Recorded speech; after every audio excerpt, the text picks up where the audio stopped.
If you're bringing an English Bulldog puppy home to your house, well, something you should be thinking about is their vaccinations and when that should be. And today, we're going to help with that.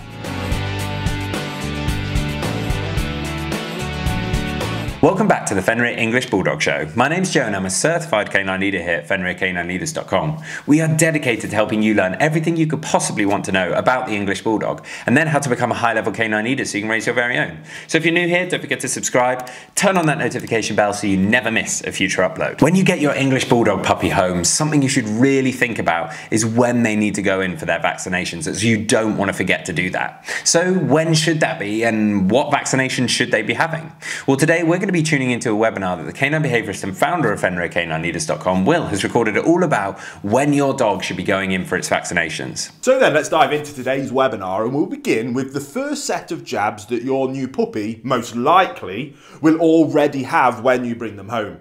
Your puppy's core vaccinations, if you're buying a pedigree puppy especially, the breeder will provide you with a number of documents when you pick them up to help you with that. These should include the contract of purchase, your puppy's health certificate and their pet passport. Now, this passport should contain a list of all the treatments that they have received from their breeder's own veterinarian. These include the first complete set of vaccinations as well as treatments for inner and outer parasites. Typically, your breeder's vet will have vaccinated the puppies between around 6 and 8 weeks of age. On the day you pick your puppy up, your breeder will most likely show you the date of the first set of jabs in that pet passport. They also may tell you to follow up with 2 sets of vaccination boosters.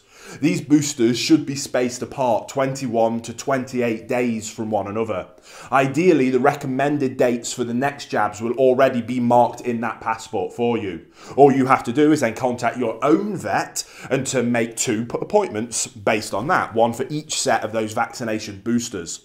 The second and third set of jabs once 21 to 28 days have passed since the date of your puppy's first vaccination, and you will find yourself at the vet for that first booster. Now, typically, this includes the most common diseases like distemper, hepatitis and parvovirus. Usually, all 3 of them are injected in one injection. By that time, your dog will probably be around 12 weeks old. And this same injection will be repeated around the age of 16 weeks if you do the third one. Some vets recommend an additional booster vaccination when the dog is 20 weeks old. Now, on top of these 2 jabs, the vet will vaccinate against rabies, usually again between 12 and 16 weeks.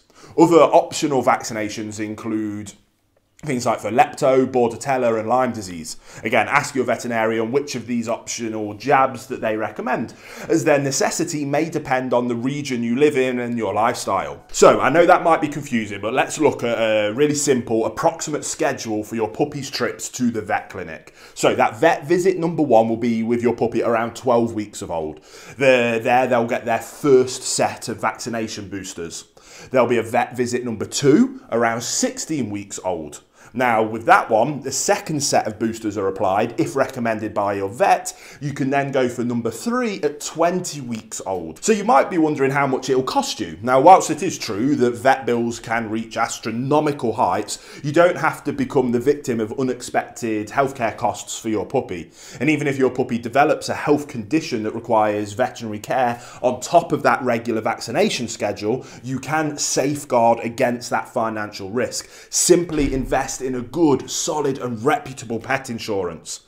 I recommend you research the various options available in your country and register your puppy with the insurance before you even bring them home. In this way, you can devote your attention to your puppy's recovery instead of having to worry about how to pay all those bills because it will be covered by the insurance. Now, with that being said, let me give you a rough estimate about those vaccination fees for the average puppy in the first, say, 16 weeks of their lives. Now, assuming you get the dog at 8 weeks of age and they only require 2 sets of core vaccinations, and assuming that your puppy is otherwise healthy and only needs these standard jabs, consultation fees are around $60, you need that twice, and jab core vaccines are around $75, so again, you'll need that twice. Rabies vaccination is around $20. So this all adds up to around $290 in expenses for vaccinations up to 16 weeks of age. Now, with no pet insurance in place, you still will have to pay that, usually if you have pet insurance or not. So this wraps up the discussion on what age and what jabs your puppy will need. As we mentioned, vaccinations are not the only expense you'll be facing with a young dog. They will also need to receive medication against internal and external parasites.